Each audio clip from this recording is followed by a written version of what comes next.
That whole last day, Edie just watched us pack and didn't say a word.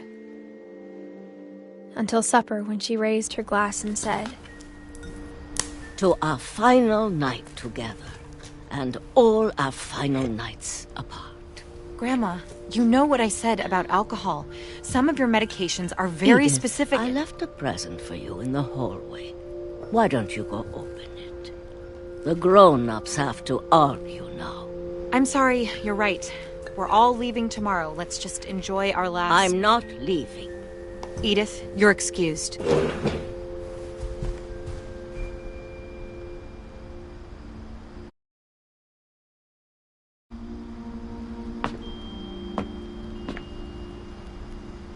The power had been shut off that morning, but Edie always had plenty of candles. When my mom sealed the library, I don't think she knew about the other entrance. Or that Edie had a key to it.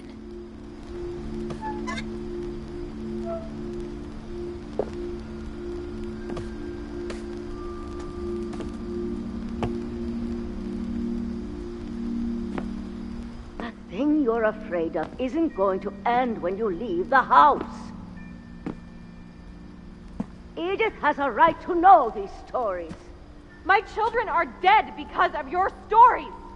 I think it's best if Edith and I leave tonight. We'll have the nursing home send a van for you in the morning. Okay? Dear Edith, there's so many stories I wish I could tell you, but there's only time for one. This is about what happened on the night you were born. That night, the tide went way, way out. It was the first and last time I ever saw the old house aground. There'd been an earthquake out in the middle of the ocean. They called it the lowest tide in 1,000 years. God, it smelled awful. You know, I've seen that house every day of my life. But I never thought I'd go back to it. When the fog rolled in, I lost my way.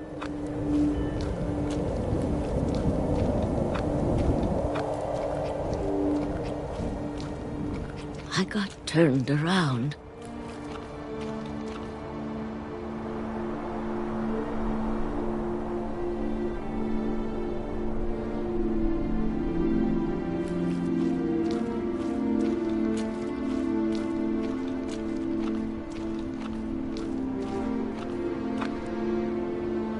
For a while, I wandered.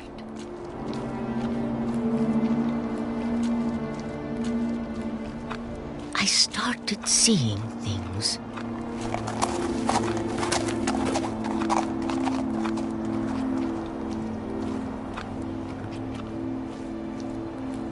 Things I'd forgotten had ever existed.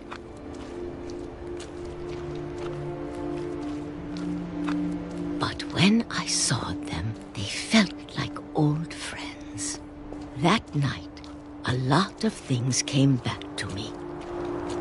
Or maybe I came back to them.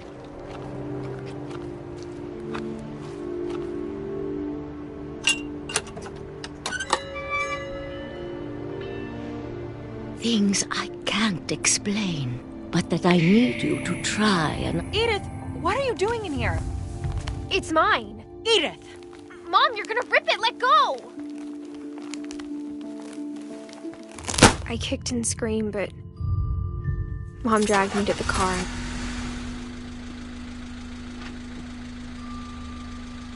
I never saw Great-Grandma Edie again. The next morning, the van came to pick her up, but she was already gone. After that, we moved around a lot.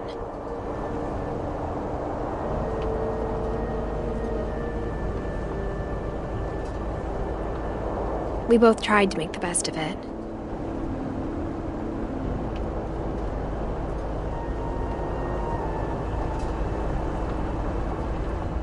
A few years went by.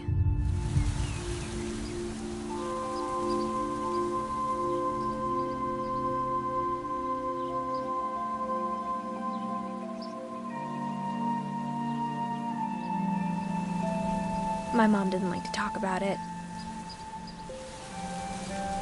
But she started getting sick a lot. The rest happened pretty quickly.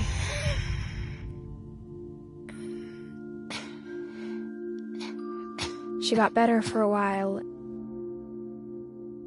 and then she didn't.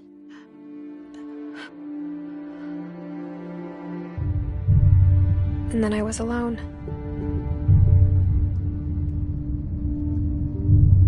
The last Finch left alive.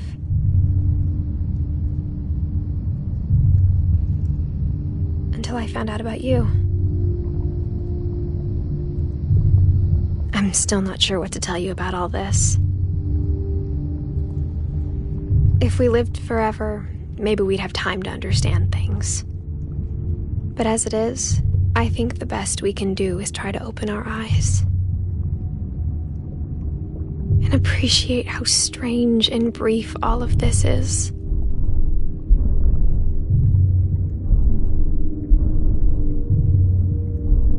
This journal was supposed to be for you.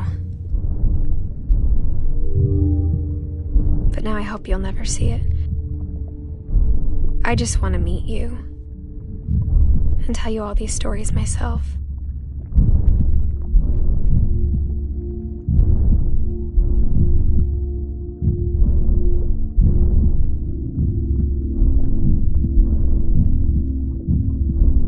But I guess if you're reading this now,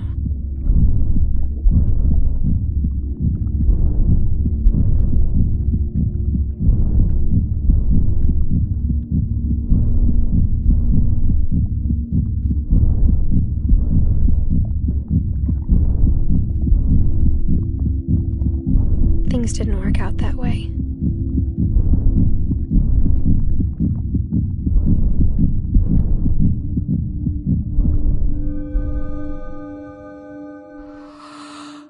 This is where your story begins.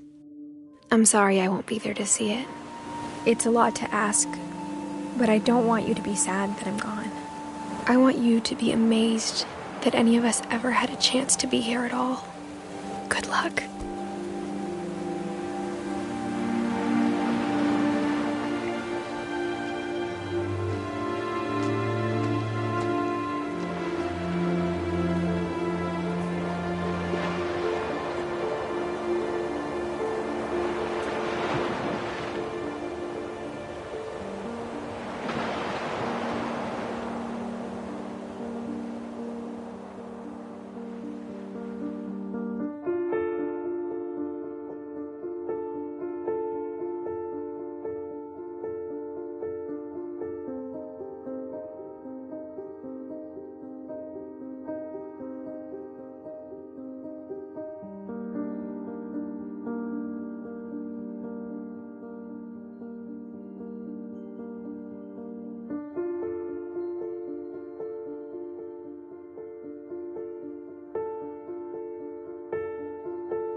A lot of this isn't going to make sense to you, and I'm sorry about that. I'm just gonna start at the beginning, with the house.